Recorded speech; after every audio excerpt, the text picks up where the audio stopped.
So the first thing about Mike's keynote is that it could be called the keynote, right? But since it's Mike Lee, apparently in Amsterdam they started calling it a Lee note. And it's because of his twin brother, because if you don't know that story, Mike has a twin brother who doesn't really look like him. Another Lee, Graham Lee. Alright, but it's only Mike. It's Mike with a Steve, right? So you guys remember how they used to call the keynotes by Steve? They used to call them the Steve note. So this is a keynote, which is a Lee note, but also a Steve note. So actually, you know what? Maybe it's a Lee note. But wait, don't leave. Don't leave. It's not with an A. So yeah, a lot of us are here because of this fruit, which isn't protected by any trademarks. And because of this guy, which in some ways is some kind of spiritual fetter. Hello, Mr. Jason Harris. Some kind of spiritual fetter for some of us. And then there's this guy, which is apparently on Twitter and everything known as BMF. So, but I can tell you, is anything but a BMF. Actually, I'm proud. We met a couple of years ago at NS Conference. I will speak about NS Conf tomorrow morning a little bit. And actually, I'm super happy that over the years, Mike had, I had the pleasure of Mike becoming my friend. That's what BMF stands for. Right. So, ladies and gentlemen, Mike Lee. We're going to set him up and we're going to change now.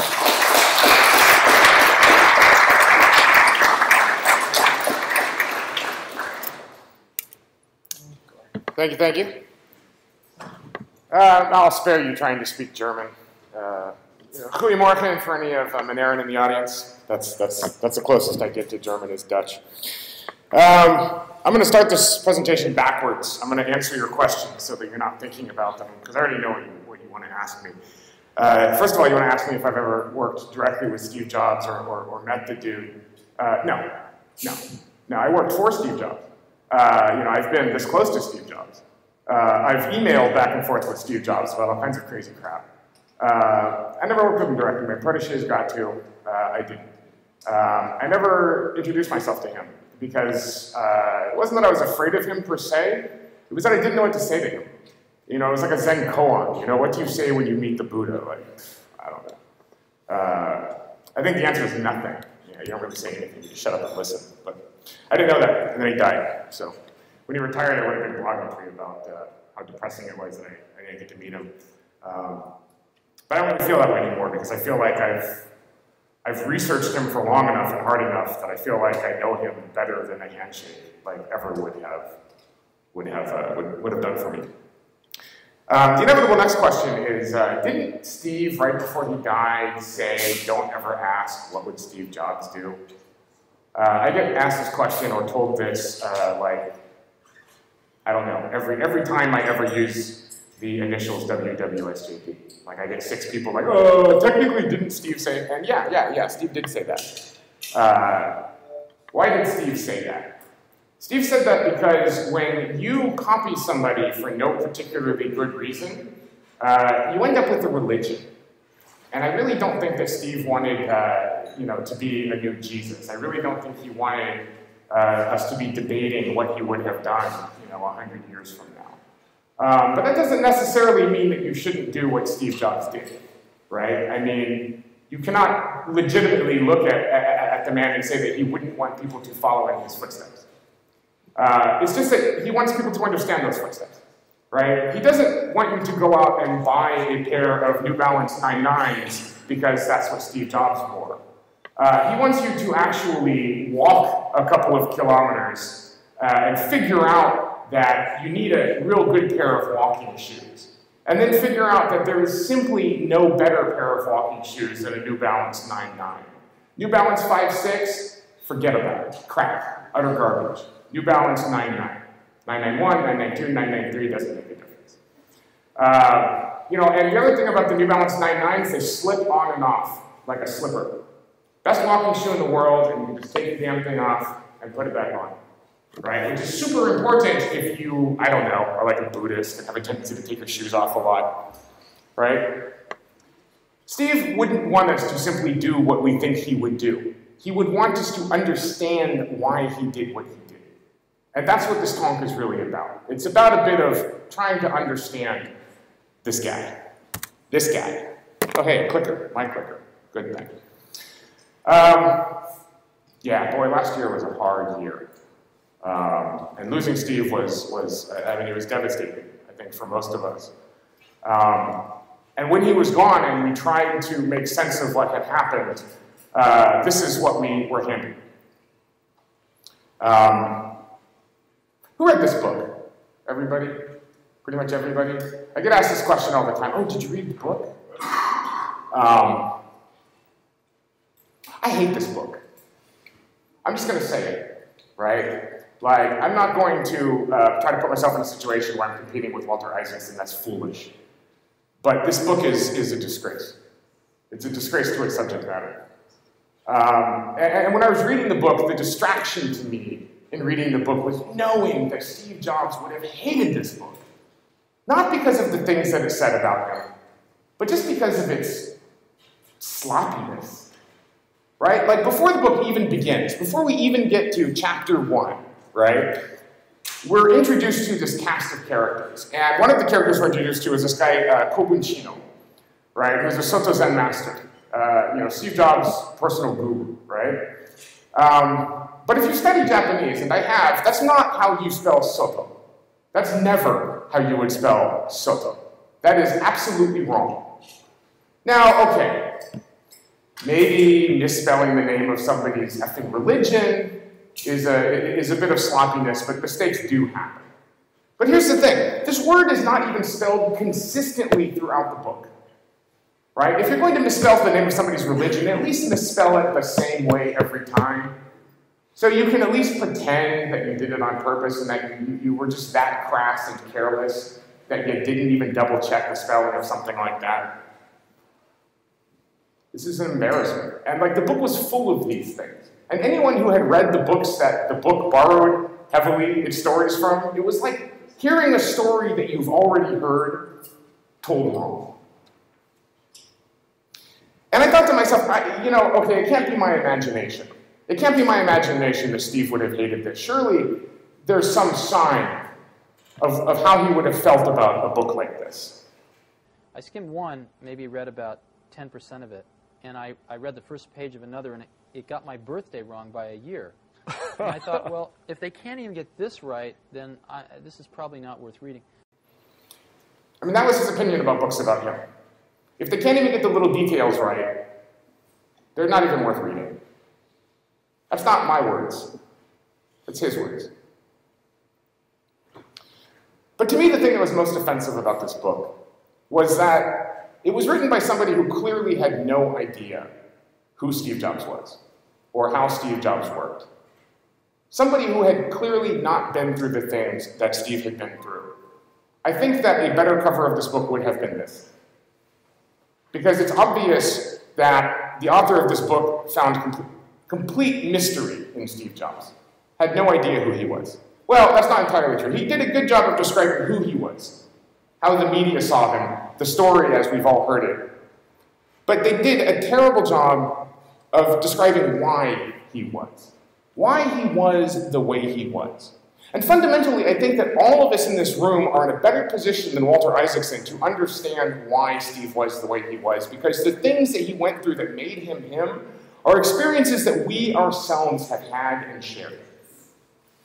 Let's look into this a little bit. So Steve, he's often described as having this kind of Zen-like insight, right? The man could walk into a room and just, without, you know, he never sat and pondered it, he just knew, right? It was as if the answers were just flashed into his brain and he just recited them, right? It was Zen. It was not using the mind, it was without mind. Thought without mind. That was what he was all about, this Zen insight. But that honesty can also lead to very asocial behavior, right? Not antisocial behavior, let's be clear. Asocial behavior. What do I mean by that?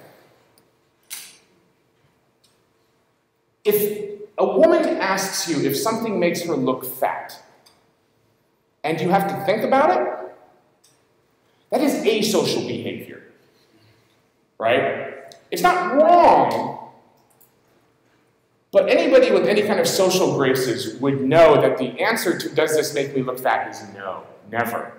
Nothing makes you look fat. Everything looks amazing on you. That's Madonna, by the way, if you're curious. So Steve's asocial behavior.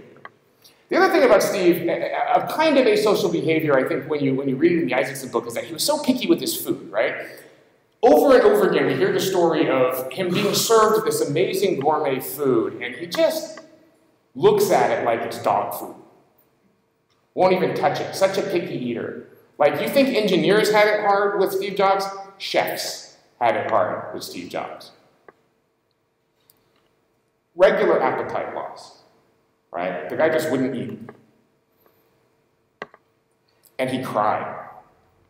I mean, this was the thing in the book. It was like Jobs cried, right? Like over and over and over again. He had this emotion that was almost inappropriate, right? Like his emotion was so strong that it almost made people nervous. You know, the way that he would just start crying. People thought, you know, is this guy trying to manipulate me? Like, what is this, right? And so you could look at that. You could look at these, you know, these Zen insights, this asocial behavior, this appetite loss, these inappropriate emotions, and you can draw a conclusion about this. But if you've experienced these symptoms yourself, you know them to be the symptoms of sleep deprivation, chronic, long-term sleep deprivation. Let's talk about sleep deprivation.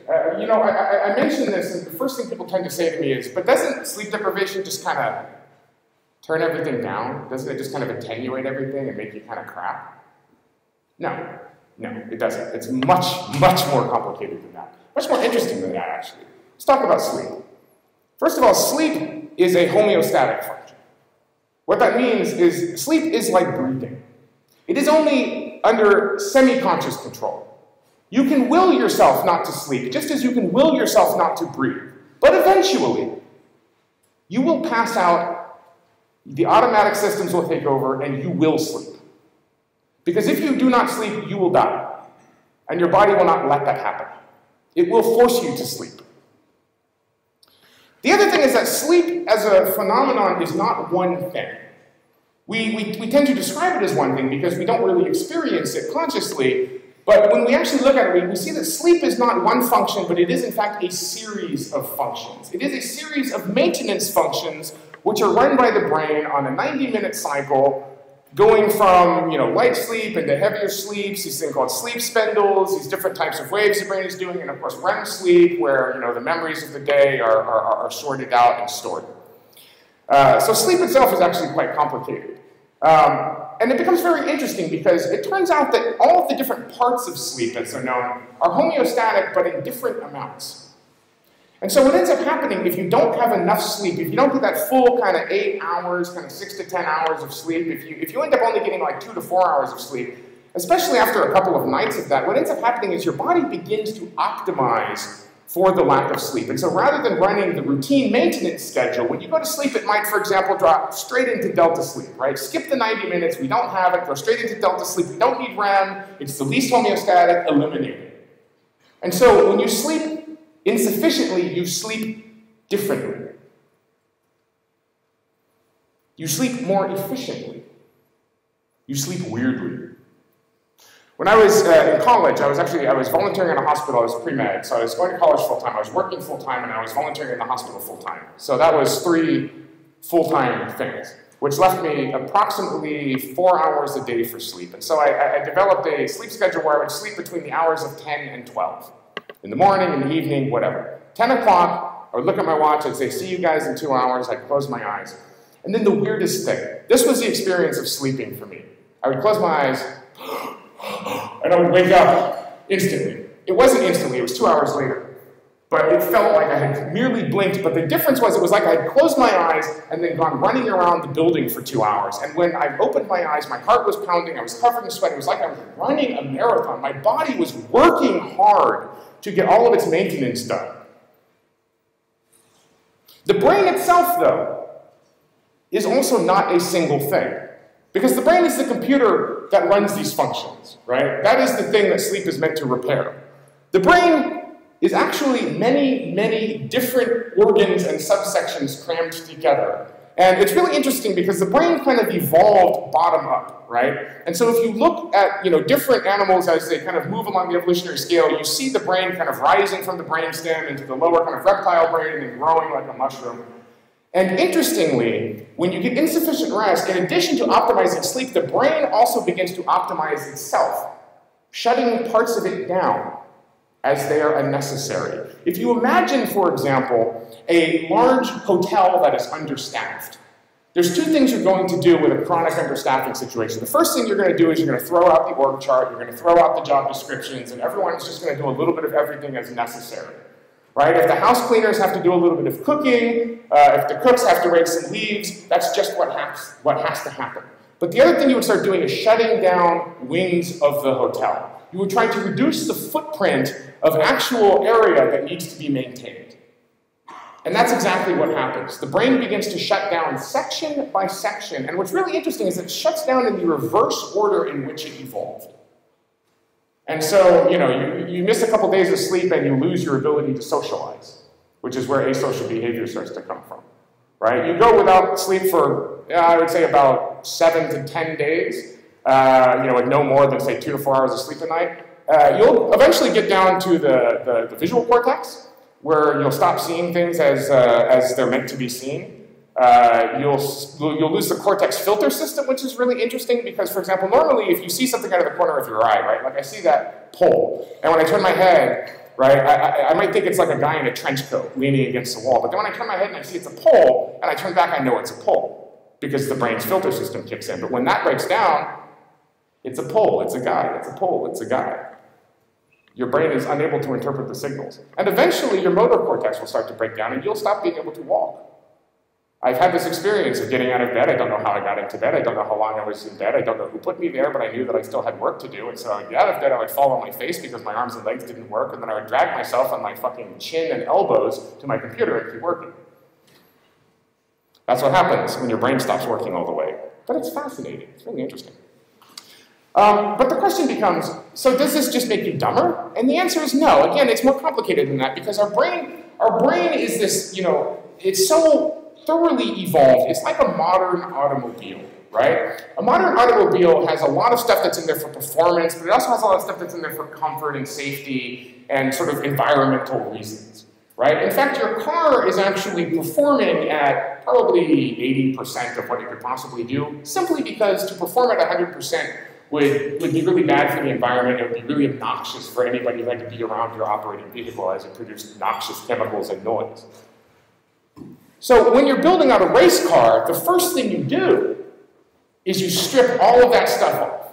You take out the catalytic converter, you remove all the environmental systems, you remove, all the stuff you don't need. Safety has to stay, obviously, but other than that, it's all gone. Like comfort, air conditioning, radio, forget it, right? And the interesting thing happens, when you take the environmental systems off a car, it doesn't perform worse, it performs better. Oh, it's obnoxious, but it performs better. You see the metaphor here? A little bit of sleep deprivation, and you're actually smarter.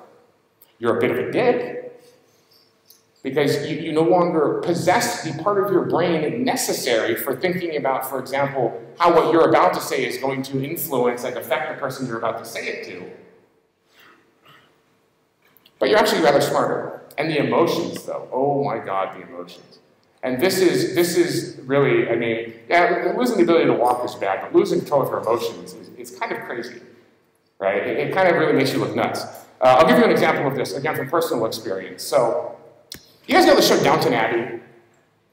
It's like this show about these stuck-up aristocratic Brits at the turn of the last century, and it's kind of funny in a soap opera kind of way. Anyway, so the whole show is predicated on this problem whereby the heirs to this estate have been killed in an accident, right? Specifically aboard the Titanic. They were on the Titanic, and the Titanic sunk, and they get a telegraph at the beginning of the first episode, and it's like, oh, they died on the Titanic. But here's the thing. When I saw this, I hadn't slept for like a week. You know, I was in quite a state. I'd been working hard, and for some reason, it got me. You know, and like I used to work for an airline, and I've actually been through the experience of having a plane crash and having, you know, people be informed that their relatives are dead, and it was so emotional for me. I began to bawl. I began to bawl like my mother had just been killed, right? Like, I was so incredibly upset. And like, we had to turn it off. Like, my fiance was like, we're not gonna watch this show, we're gonna go to bed. And then, you know, like 2 days later, when I had gotten more sleep, I watched it, I was like, the Titanic? Oh, come on. Right, which I think is the reaction you're supposed to have. Right? Like other non-sad movies, like Hancock. You remember the movie Hancock, that awful Will Smith movie? Like, I bawled for like most of that movie. I thought it was so sad. I hadn't slept in like 2 weeks. Like, that's what happens. Your emotions, they just go nuts. Another thing that Isaacson never really seemed to grasp about Steve, a lot of people don't seem to grasp about Steve and about Apple in general, is Apple and Steve are all about a very simple and consistent motivation, right? And that motivation is not money. It's more complicated than that, but it's not. It's really quite simple. Well, I'll let the man explain. 97, right? He first comes back, and this is the plan that he proposes. And that strategy revolves around one fundamental concept, which is to make some really great products. And I believe very firmly that there is still a very sizable market for some really great products. Make some really great products. There's a huge market for really great products. That's what he said. He came back to Apple. They're like, how are we going to do this? What's our strategy? What about this? What about that? And again, he just said, no, we're just going to make great products. That's all we're going to do. That'll work. That'll be fine. Strategy, nothing. Well, look at 2008, right? He's coming to the end of his life. He's been incredibly successful. What was the strategy? We come into work wanting to do the same thing today as we did 5 or 10 years ago, which is build the best products for people. You know, there's nothing that makes my day more than getting an email from some random person in the universe who just bought an iPad over in the UK and tells me the story about how it's the coolest product they've ever brought home, you know, in their lives. That's what keeps me going. Great products. That's what it's about. It's about great products that change people's lives. When you feel the gratitude of someone who your product has touched, even when your product is goofy, even if the only problem you solved is a bit of boredom, it's such a great feeling. You can't even help it. It's like when you hold a baby of your own blood. It's like you have this surprising emotion that rises. This feeling of having touched someone's life with your life. This feeling that when you die, that's one of those tickets you'll be able to cash in for a smile on your face as you go. The lives that you've touched. That is so much more powerful than money. That's what it was all about. Making great products. And great products, the man knew, came from artists. He was obsessed with the idea of the artist. We see this in many expressions, like real artists ship, right? Real artists ship. Because if you haven't shipped, you're just a guy who's messing around. You know, you can all name a favorite artist, a favorite painter, a favorite composer, and you know what they all have in common? Yeah, they all shipped. Because nobody remembers the people who don't ship, because they're nobody. They did nothing. At least not as far as the rest of the world is concerned. Maybe their kids will do something, but not them. Real artists ship, but what is an artist? I use the word artist to mean visual artist of some sort. But I actually think there's really very little distinction between an artist of that type and a scientist or engineer of the highest caliber. And I've never had a distinction in my mind between those two types of people. They've just, to me, been people that pursue different paths, but basically kind of headed to the same goal, which is to express something of what they perceive to be the truth around them, so that others can see it, so that others can benefit by it. And the artistry is in the elegance of the solution, like chess playing or mathematics? No, I think the artistry is in having an insight into what one sees around them, generally putting things together in ways that no one else has, and finding a way to express that to other people who don't have that same insight, so that they can get some of the advantage of that insight that makes them feel a certain way or allows them to do a certain thing. He was obsessed with an artist, but to him an artist was not merely someone who made pictures. An artist was someone who could be a scientist, an engineer of the highest caliber, right? An artist is someone who actively experiences the world, who takes insight from the world, and who moreover feels an overwhelming desire to share that insight, to spread that knowledge, to communicate that perspective. At the core of an artist is the expression, great artists steal. This may be one of the most misunderstood and misquoted things that Steve ever said. Because, of course, we know that he was borrowing this expression. He was, if you will, stealing this expression.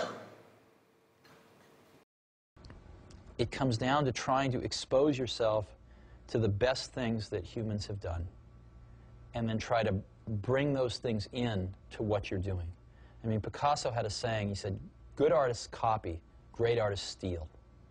And we have, always been shameless about stealing great ideas.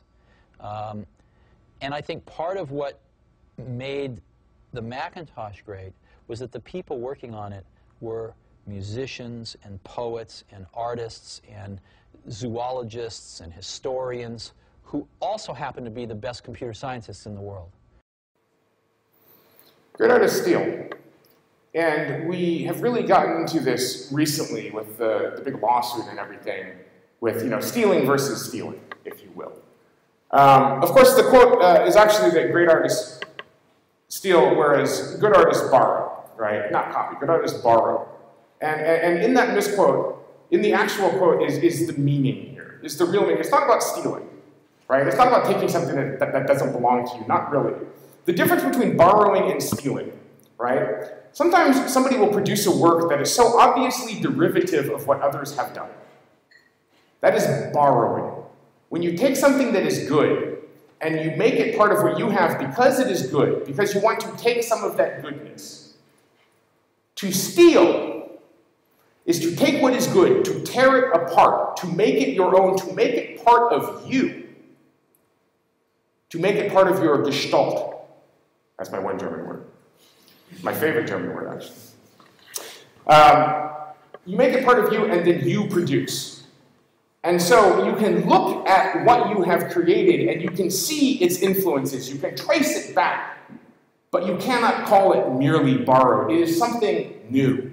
And all art is like this. This is why the whole patent thing is such utter crap. We don't have ideas. Nobody ever has an idea. Anyone in this room who thinks that they've had a great idea, you're wrong and a liar. All ideas come from the zeitgeist.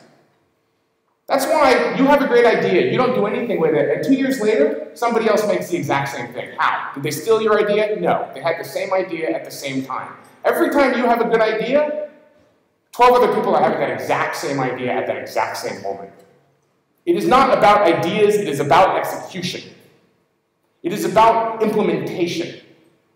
To suggest that one can own an idea is to take something from the common that all ideas come from. It is to steal, in the wrong sense of the word, from everyone. No, you should eat the world around you. You should consume it. You should make it part of who you are. And then you will be great, and the things you make will be great. You must have no fear. Steve Jobs was a man with no fear. A man who felt no embarrassment. And if you don't believe that, just look at the things that he got away with doing on stage. Not even the things that he wanted to do, dressing up like Willy Wonka and stuff like that. I mean, just look at the stuff he actually did.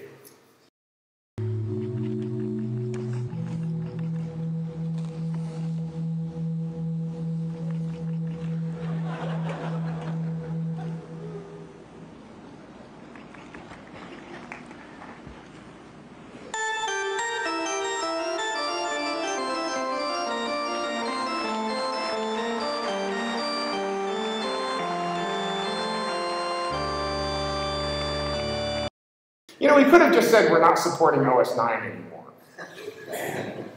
But instead, he chose to bring a casket on stage and hold an elaborate funeral for this. Well, I hated OS9. I'm not even going to say it's a good operating system. Who would do that? Like, Larry Ellison wouldn't do that. Steve Ballmer wouldn't do that. Bill Gates wouldn't do that. These are men who feel embarrassment. And it's not just men. Harvey Fiorina wouldn't do that. Only somebody like Steve Jobs would do that, because the man had no fear. Because the point was only that he had something to communicate, and he wanted it to be interesting, and he wanted it to be memorable, and if it made him look like an idiot, then so what? Lest you be too happy this morning.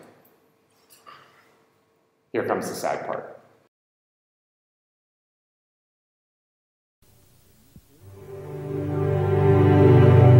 Here's to the crazy ones, the misfits, the rebels, the troublemakers, the round pegs in the square holes, the ones who see things differently.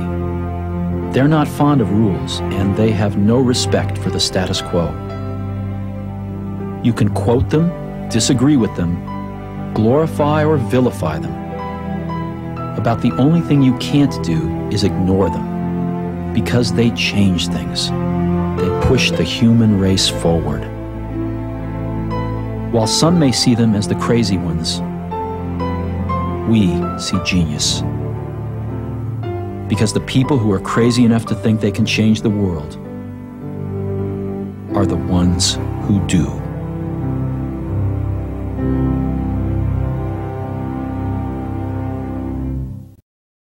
So I wasn't around in 1984. I mean, I was on the planet, but I was pretty busy with other stuff. I have a computer. I didn't really get into this stuff until right before I was 10, until Steve came back.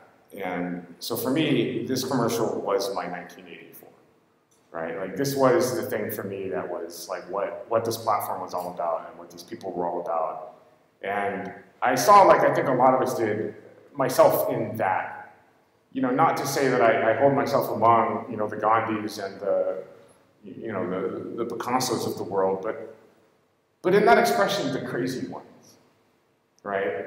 I mean, you know, my story, like the story of so many people, is about being in a really normal kind of situation and just not being able to handle that, right? Of just having something that's just fundamentally wrong with you that makes you want to leave the warm safety of your happy home and go out and suffer in order to try to make some kind of difference in the world. To even be so deluded as to think that you could do something like that, like it would make a difference at all. I mean, you have to be crazy to attempt any of this. And, you know, it was the Steve Jobses of the world, it was the Apples of the world who said that you can be crazy, but also productive. Like, you can be one of the crazy ones, and that's not a bad thing. That's an amazing thing. Because you have to be crazy to work here. None of this, you don't have to be crazy, but it helps. No, that's the office. No, you have to be crazy to work at Apple. You have to believe something that no normal human is capable of believing. That you matter. That you can make a difference. When I worked at Apple, it was the only time I ever felt like I was somehow unique or interesting. Because I very much followed the Copernican principle, which states that, you know, we're just kind of in the middle, right? And so I don't consider myself particularly unique and interesting. I consider myself to just be one of everybody else, right? But when I worked at Apple, I would think about that and I'd be like, well, let's do the math. If we take the number of employees at Apple and we divide that by 7 billion, and I felt really special. Instead of simply crazy. But yeah, crazy, so crazy, oh my God. Like when Steve died, I heard his voice in my head, and I thought I was cracking up. I thought I had schizophrenia or something. You know, it was just my own voice.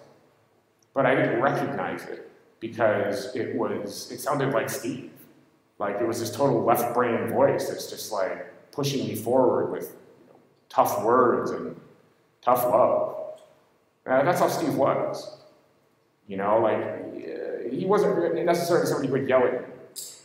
He didn't have to yell at you. You knew when you disappointed him. You knew that you could do better. And that's what drove me to do better. But it's not just about being crazy. I mean, it's not just about being different for difference sake. And that's, that's the big mistake. I mean, one of the reputations that we as a community have is we always have to do it a different way. We always have to, be strange. Like, if you ever watch Warriors of the Web, which was this like early attempt at explaining the internet, it's like, there's the AppleTalk protocol going backwards as usual, right? Like, it's just what we're known for. We're just known for being different. But why? Why are we different? Why do we take this as our motto? Steve had a really good take on this, inevitably. No, I don't think it's good that Apple's perceived as different. I think it's important that Apple's perceived as much better.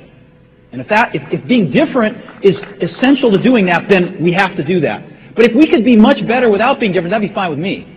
I want to be much better. I don't care about being different. We'll have to be different in some ways to be much better. But that's the prize. Wouldn't you agree? It's not about thinking different, it's about thinking better. It's about thinking much better. It's about being much better. And the unfortunate reality is that in order to be better, it's going to make you different. And in order to be better, they're going to call you crazy. But it's not about being different. It's not about being crazy. It is about being better. It is about caring more and doing more. Let's tear through some fun jobs clips.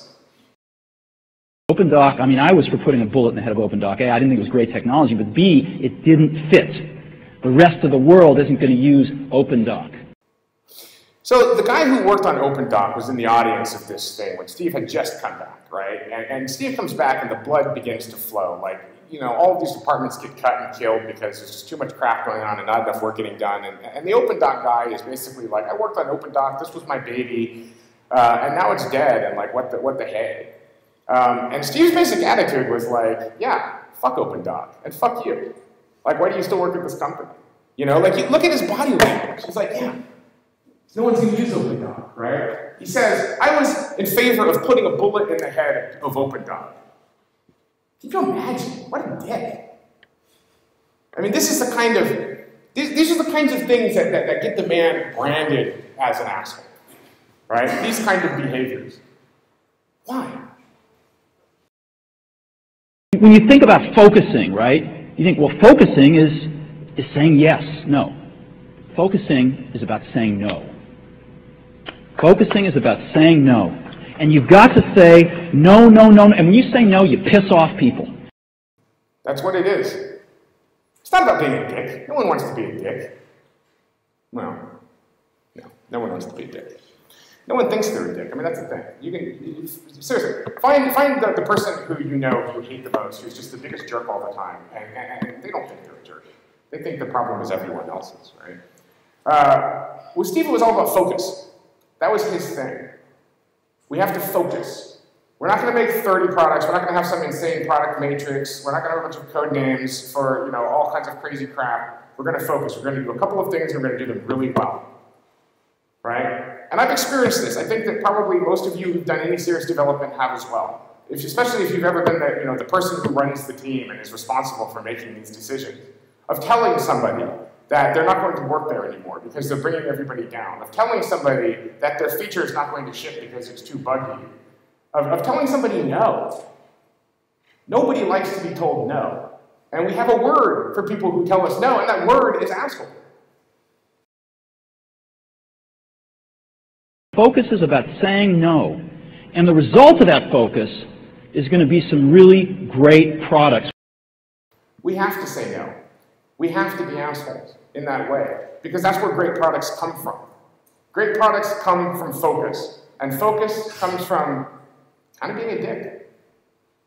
I mean, the reality is, no one was going to use OpenDoc.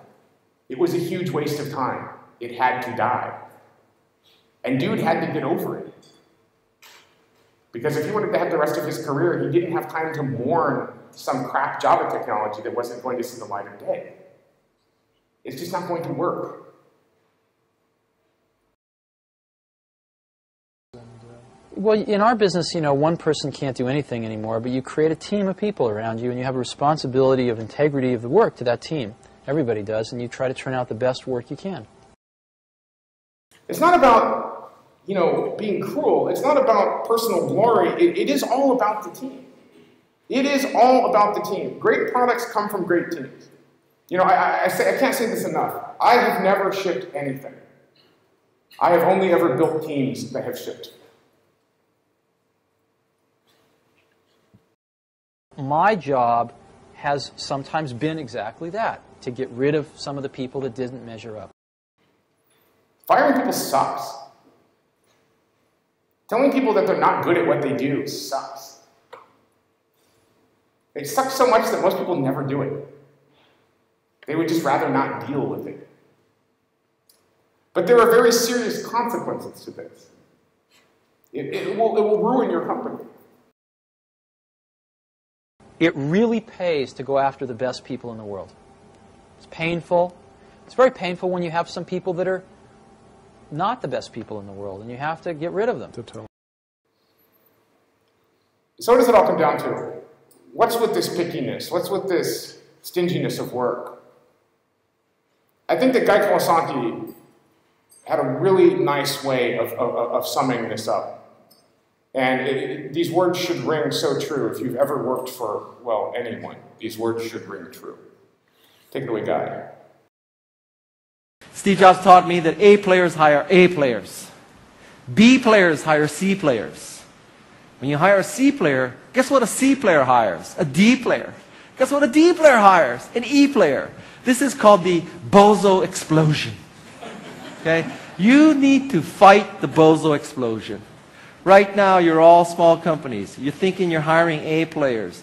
The moment you lower your standards and hire a B player is when the bozo explosion starts.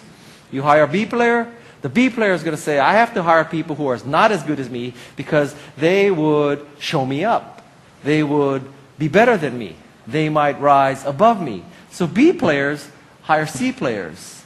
And then the C players get in a position of hiring. Guess who they hire? The D players. And you wake up one day and you will be freaking surrounded by bozos.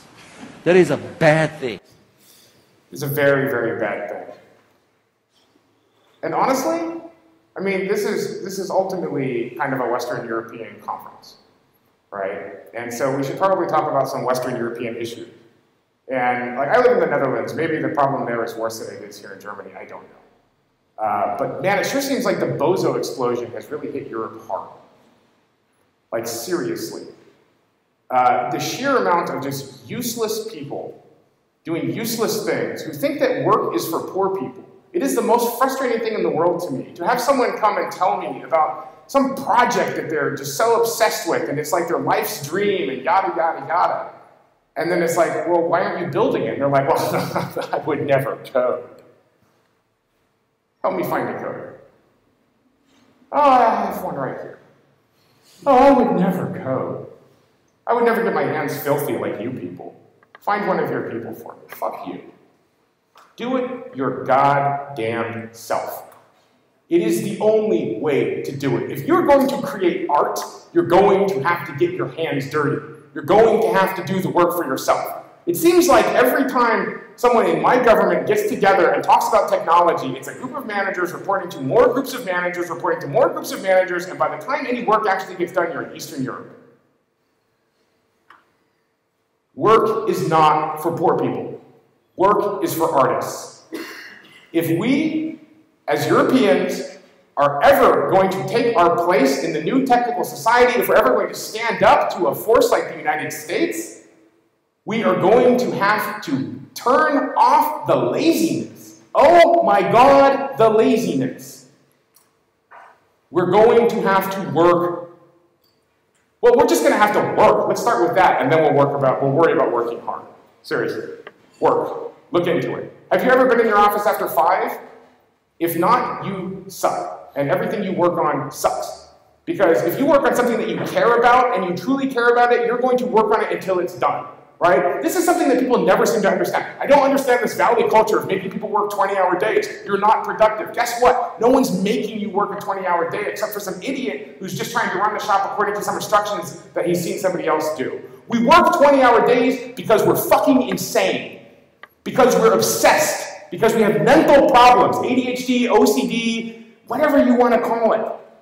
that makes us artists. It drives us forward. It makes us honest with each other and with ourselves. When I point to you and say you are lazy, I have 3 fingers pointing back at me because I am the laziest fucker in Western Europe, I guarantee you. Lazy, lazy, lazy. All of us, seriously, lazy. I think you have a responsibility to do really good stuff and get it out there for people to use and let them build on the shoulders of it and keep making better stuff. Why are we even here? You know, Europe has a massive suicide rate right now. It's a huge crisis. It's the other European crisis that you don't hear about. You ever think about why that is? Why so many Europeans are like jumping off of buildings and jumping in front of trains? It's because we have lost our purpose. Going into an office every day and getting a paycheck is not your purpose. And when you do that, when you live a purposeless life, nature will try to kill you. You have a voice in your head. We all do. And when I say we all do, I mean everyone. Even, you know, a cat, when it feels that its time has come, will wander into the woods and die. Right? We are the same way. A little voice in your ear, inside your ear, that whispers, hey, jump in front of the train. Hey, jump off the building. And I used to think, is that just me? Am I nuts? But then Jean-Paul Sartre said that the terror that you feel when you look down from a tall building is not the fear that you will fall, it is the fear that you will jump. And why? Because nature abhors a vacuum. Nature abhors laziness. Everything in nature toils. Everything works. It is our purpose. It is why we are here. We are programmed in this matrix. We have a purpose. We just have to wake up to it. A Buddhist like Steve would have called that Dharma. And when you find and follow that path, there is no greater feeling in the world, and nothing else matters. The rest of your life becomes the fuel that you will burn to drive your ambition. It's all about perspective. I mean, I love this graphic, right? This is how Apple sees the world. There's the tiny slice of people with smartphones that you idiots are fighting over, and then there's everybody else. That's our customers. It's all about growth. Why are there no paid upgrades on the App Store? Because you don't need them. Because the market is growing so fast that if you maintain a useful product for 3 years, you will see a year-over-year growth without any updates. Because the market is growing that fast. Sustainable forever? No. But for quite a while. It's going to take adaptation on our part. You know that the average person in the world is a Chinese man in his 20s? If you add up all the people in the world, right at the top of the list. And before long, it's going to be Africans, and they're even younger. Some of the youngest people in the world. Very different than us. And it's not, I mean, it's not just a software thing. It's all software.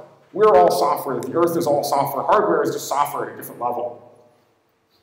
When you see people fighting over some tiny piece of land, some tiny strip of land somewhere, and then you look at a picture of the Earth from space, and that conflict just seems so stupid. It's like trying to pass someone on the sidewalk and getting pissed off and punching them in the nose. It's like, come on. From a global perspective, all of our conflicts are so trivial, so stupid. I mean, look at that thin layer of air that we all live in. Holy crap. Who cares about the rest of this stuff?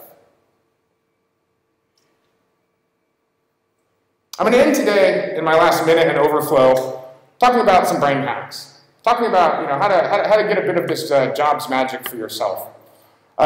It's really important to hack your brain, right? Because the problem is, if you walk around in the world and you see the world as the way that everybody else sees the world, then you're not really seeing the world. Because most of us live in a world of delusion. This is the fundamental principle of Buddhism.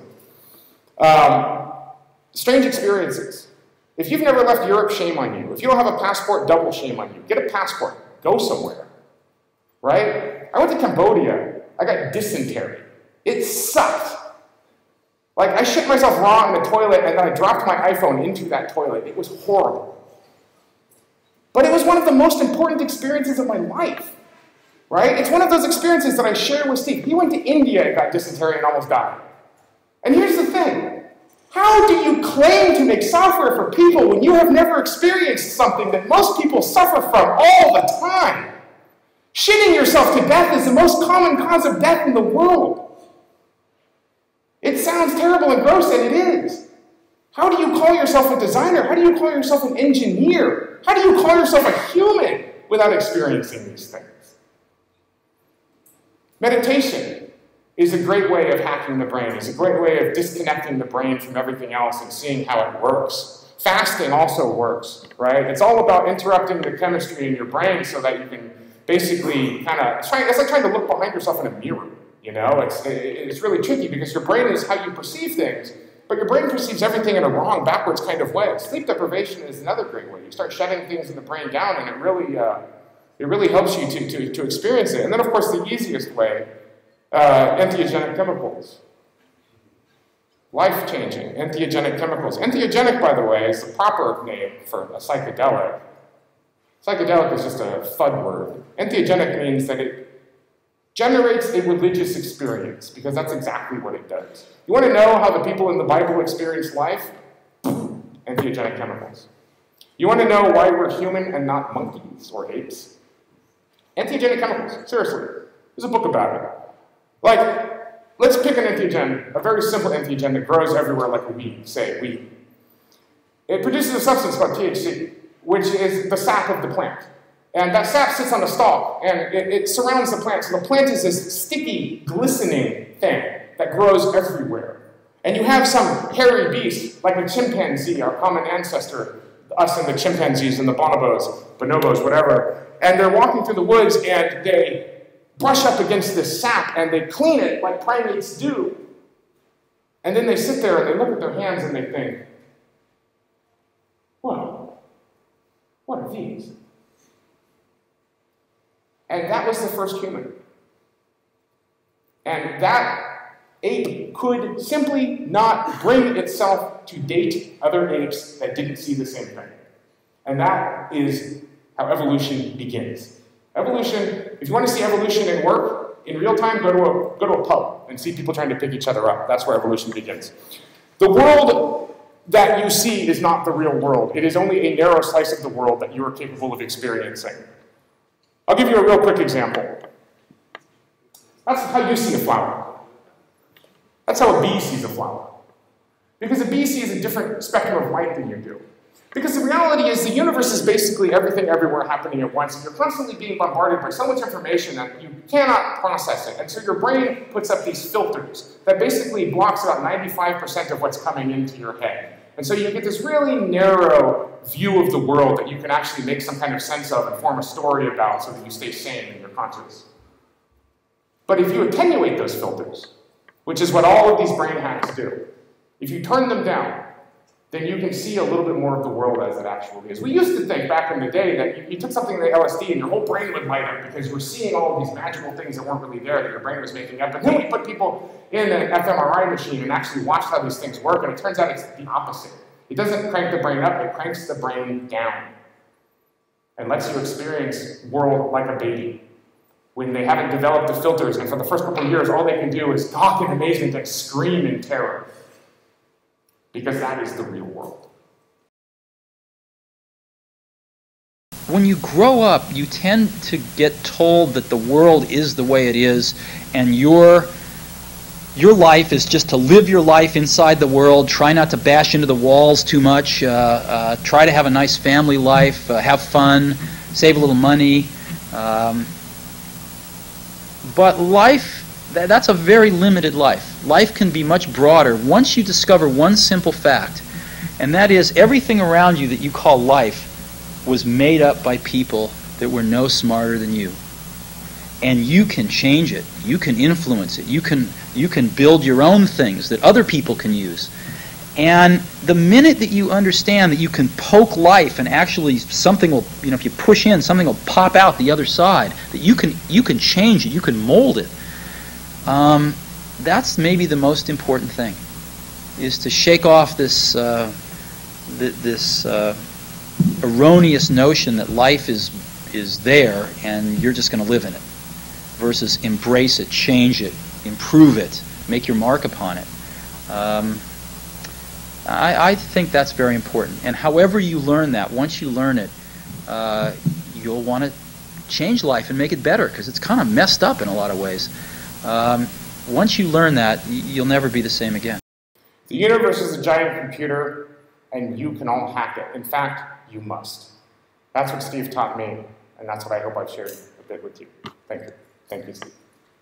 Thank you. We're going to take a break now for like 10 minutes, and yeah, if you have some questions to Mike, he's going to move where I said, and we'll be back in about 10 minutes. Thank you. For those who want to stay, you are allowed to stay in the room. Sorry, one more. Skip the ending. Yeah, that's fine. It was nice. Awesome talk.